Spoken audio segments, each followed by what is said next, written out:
Halo, Assalamualaikum warahmatullahi wabarakatuh. Apa kabar teman-teman sekalian? Pada video kali ini kita akan melanjutkan pembahasan latihan soal kita, khususnya untuk seleksi akademik Pretest PPG tahun 2023 nanti ya. Soal ini saya ambil dari soal-soal UP yang tingkatannya sedikit berada di atas soal-soal Pretest ya.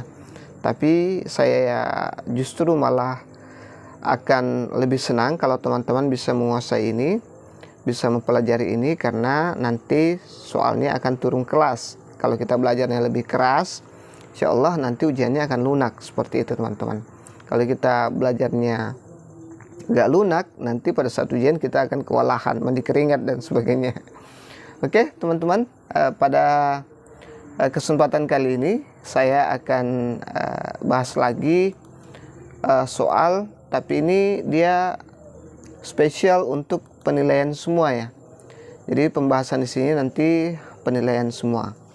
Saya masih di suasana kampung, masih di rumahnya ibunda ya, masih di rumah ibu.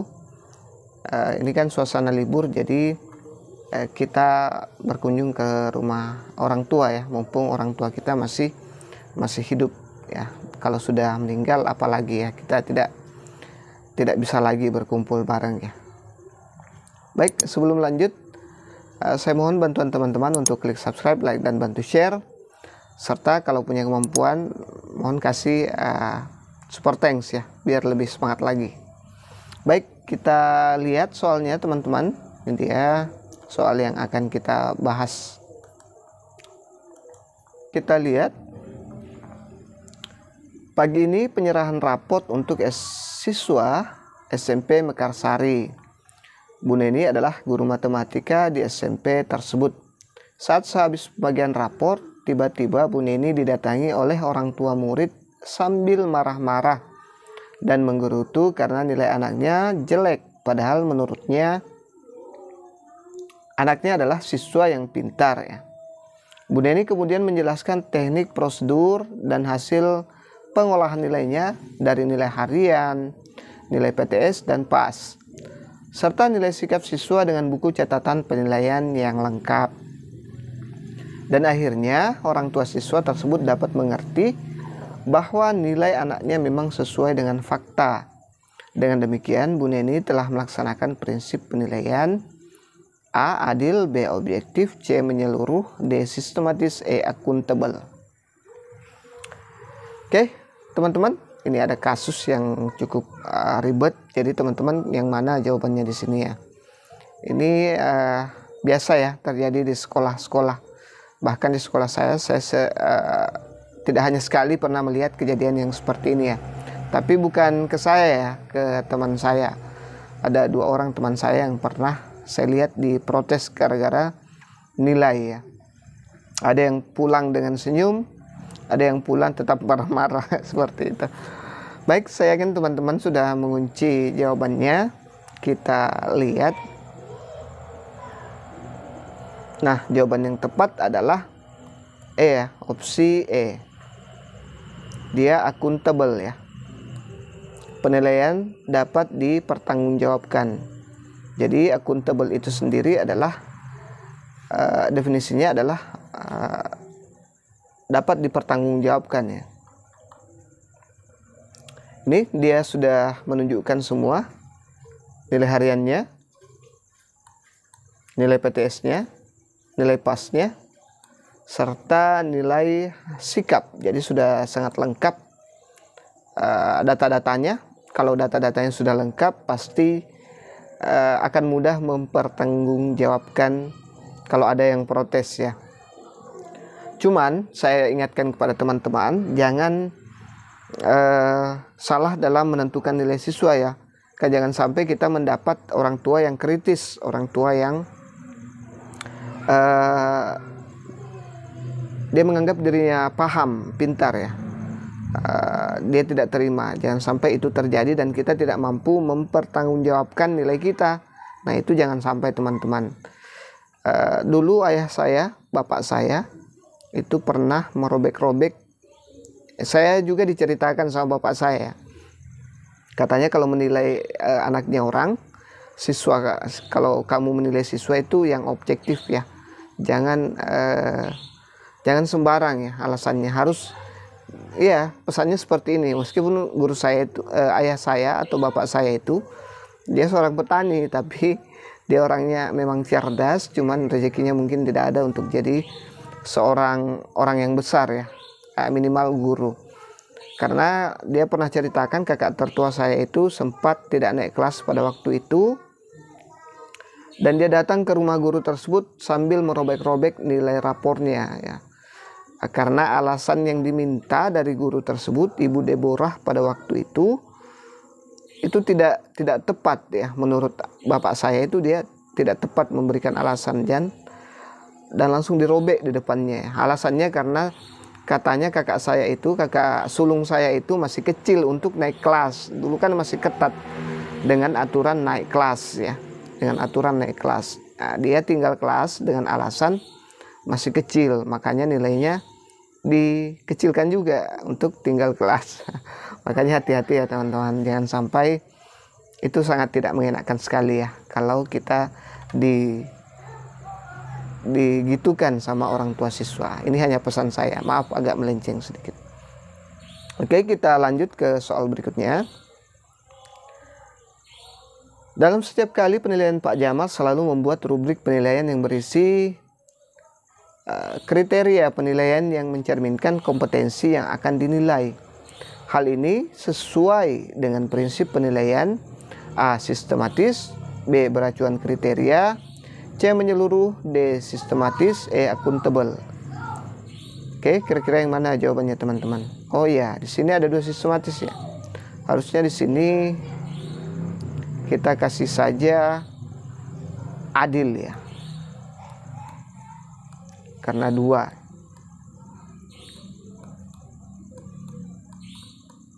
Oke, kira-kira yang mana teman-teman? Saya yakin teman-teman sudah mengunci jawabannya. Kita lihat langsung ke jawabannya. Nah, jadi jawaban yang tepat adalah dia beracuan kriteria ya. Ya, ini dia sesuai dengan setiap kali masuk si Pak Jamal ini selalu membuat rubrik penilaian yang berisi kriteria penilaian yang mencerminkan kompetensi apa yang akan dinilai. Kita lihat penilaian didasarkan pada ukuran pencapaian kompetensi yang sudah ditetapkan teman-teman. Kita lihat soal berikutnya. Penilaian yang dilakukan oleh seorang guru harus didasarkan pada prosedur dan kriteria yang jelas, tidak dipengaruhi subjektivitas penilai. Hal ini sesuai dengan prinsip: A. Terbuka, B. Menyeluruh, C. Bermakna, D. Adil, E. Objektif. Nah, kira-kira yang mana nih teman-teman? Apakah dia terbuka, apakah dia menyeluruh, bermakna, adil, atau objektif? Nah, jadi jawaban yang tepat adalah, saya yakin teman-teman sudah kunci, adalah objektif ya. Dia tidak dipengaruhi oleh subjektivitas. Ini kata kuncinya ya. Sudah didasarkan pada prosedur dan kriteria yang jelas ya, dan tidak dipengaruhi oleh subjektivitas dari penilai itu sendiri. Dia objektif. Oke, kita lihat. Ini dia, ada beberapa prinsip-prinsip penilaian itu sendiri. Saya harap teman-teman pahami ini dengan baik, tidak perlu dihafal tapi cukup dipahami saja ya teman-teman. Yang pertama ada sahih, berarti penilaian didasarkan pada data yang mencerminkan kemampuan yang diukur. Yang kedua ada objektif, berarti penilaian didasarkan pada prosedur dan kriteria yang jelas ya, tidak dipengaruhi oleh subjektivitas penilai. Tadi sudah ya dengan contoh kasusnya. Adil berarti penilaian tidak menguntungkan atau merugikan peserta didik karena kebutuhan khusus, serta perbedaan latar belakang, agama, suku, budaya, adat istiadat, status sosial ekonomi, dan gender. Nah, ini juga adil, ini banyak yang tidak adil ya. Mentang-mentang anak bupati, mentang-mentang dia agamanya tidak sesuai dengan agama siswanya, mentang-mentang dia tidak sesuku, kemudian mungkin dia juga keturunan ningrat ya. apalagi di tempat saya juga kental yang namanya ningrat itu ya, ada istilahnya karaeng, darah biru ya. Yang keempat ada terpadu, berarti penilaian oleh pendidik merupakan salah satu komponen yang tak terpisahkan dari kegiatan pembelajaran. Nah, contohnya itu dia dalam pembelajaran itu sambil dia nilai efektif, dia juga nilai psikomotoriknya, kemudian dia juga menilai afektifnya sekaligus ya, jadi tidak terpisah. Ada juga menyeluruh. Nah, berkesinambungan berarti penilaian oleh pendidik mencakup semua aspek kompetensi. Nah, ini dengan menggunakan berbagai teknik penilaian yang sesuai untuk memantau perkembangan kemampuan peserta didik, jadi menyeluruh ya. Kemudian ada sistematis, berarti penilaian dilakukan secara berencana dan bertahap dengan mengikuti langkah-langkah baku. Setelah sistematis ada lagi penilaian beracuan kriteria, berarti penilaian didasarkan pada ukuran pencapaian kompetensi yang ditetapkan seperti Pak Jamal tadi ya teman-teman kasusnya.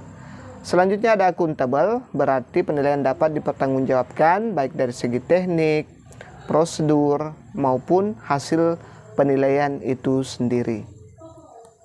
Nah, kalau 1 sampai 7 itu terpenuhi, otomatis kita bisa enak di sini, di angka 8 ini, di akuntabel.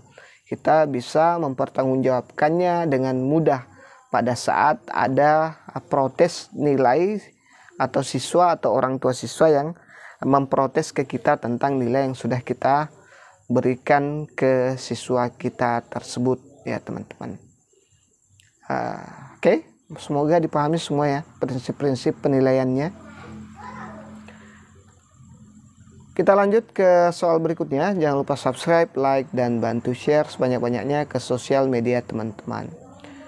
Ini ada soal, disediakan 2 magnet dan paku. Siswa melakukan percobaan tarik-menarik kutub medan magnet. Komponen tujuan pembelajaran yang kurang dari hal tersebut adalah A. Condition, B. Behavior dan degree, C. Condition dan degree, D. Audience, E. Degree. Nah teman-teman, kira-kira yang mana di sini yang kurang dari tujuan pembelajaran tersebut di atas ya? Apanya yang kurang? Apakah conditionnya? Apakah behavior dan degree-nya? Apakah condition dan degree-nya, atau malah audience-nya, atau malah degree-nya sendiri? Nah teman-teman, saya sarankan kalau teman-teman jenuh di kamar, silakan belajar di luar atau di mana saja. Yang penting teman-teman nyaman ya, karena bisa jadi kita bosan di kamar terus dan sebagainya, seperti saya misalnya. Oke, kita lihat jawaban yang tepat. Saya yakin teman-teman sudah jawab. Nah, jadi jawaban menurut saya adalah opsi C, condition dan degree. Kenapa demikian? Mari kita lihat pembahasannya. Audiens adalah peserta didik. Nah, audiensnya kan sudah ada. Ini dia peserta didiknya, siswa ya. Siswa itu sendiri. Kemudian behavior adalah merupakan tingkah laku atau perilaku atau aktivitas suatu proses.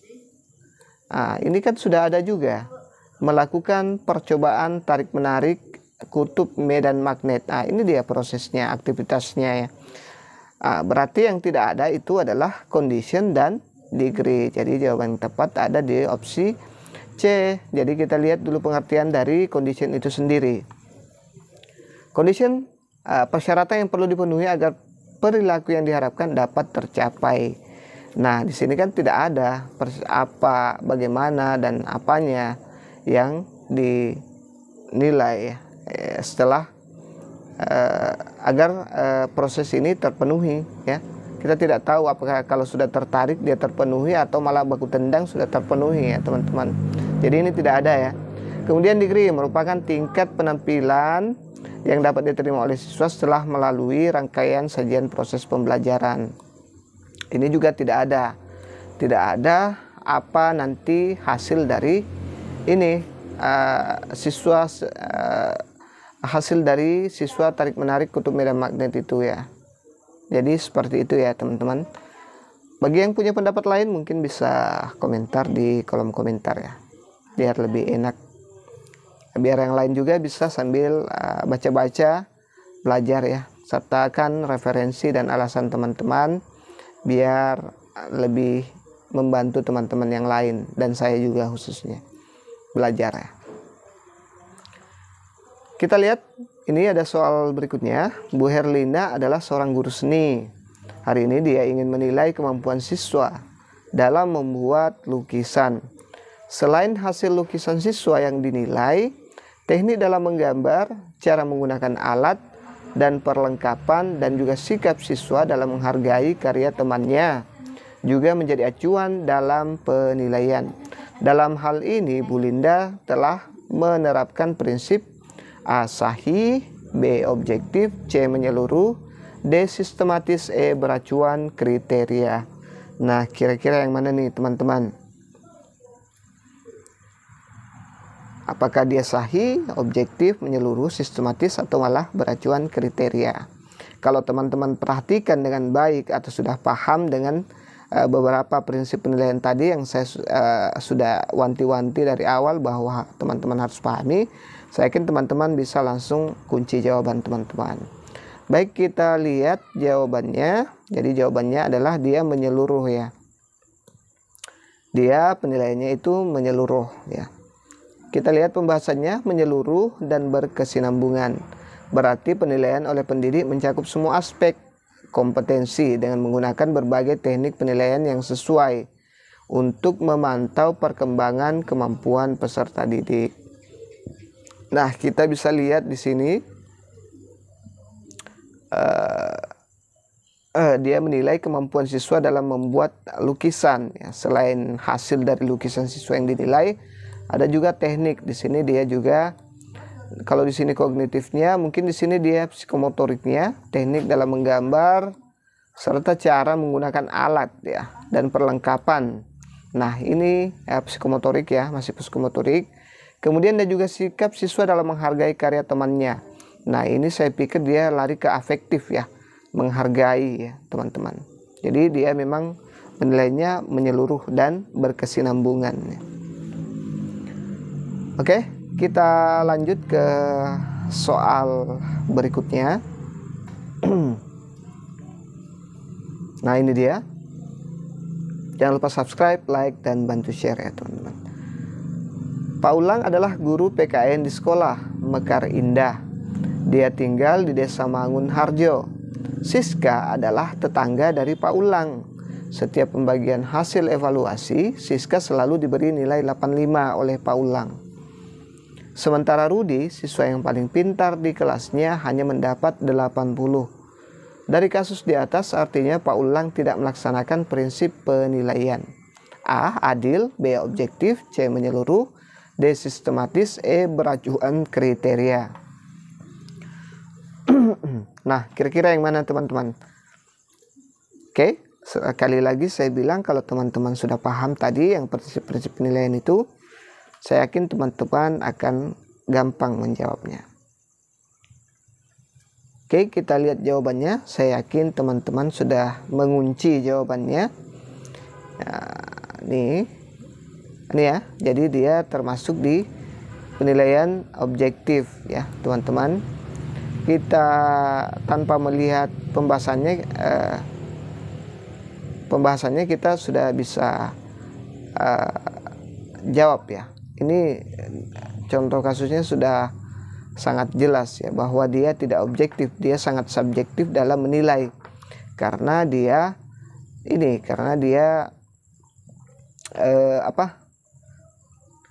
karena tetangganya ya, subjektif, bukan karena nilai dari siswa itu sendiri ya, dari hasil kerja siswa itu sendiri.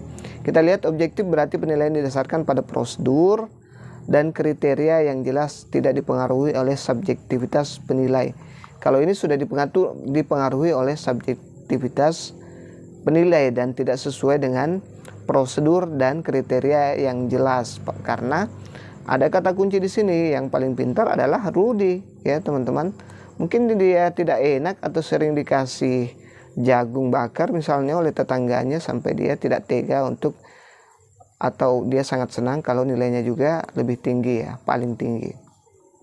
Karena yang terpintar saja itu hanya dapat nilai 80. Kita lihat adil berarti penilaian tidak menguntungkan atau merugikan peserta didik karena berkebutuhan khusus. serta perbedaan latar belakang agama. Jadi dia di sini tidak